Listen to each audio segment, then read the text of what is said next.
So here is Palace app, the Palace project app. As you can see in top chart in the books. So this is new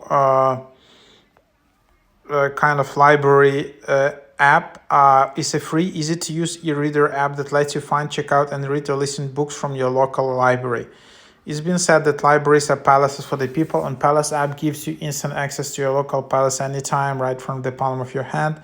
All you need to sign up is your library card, and even if your library isn't using Palace, you can still read more than 10,000 books, from children's books to classic to foreign language books, or free from our Palace bookshelf.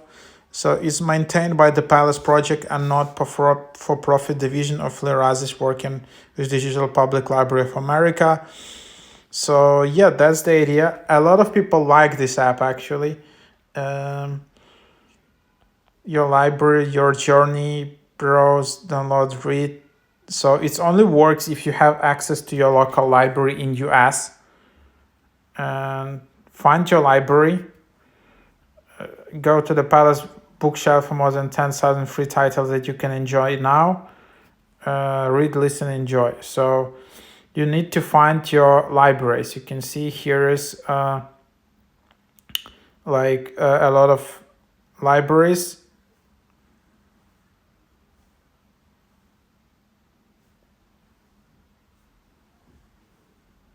But then I guess you need to somehow sign in to this to get this. Sign in with your local library, and there you have it. And then you can see all of the list of your libraries, and then as you can see, to access the content you need to have barcode, pin, and sign in. Otherwise you can then just use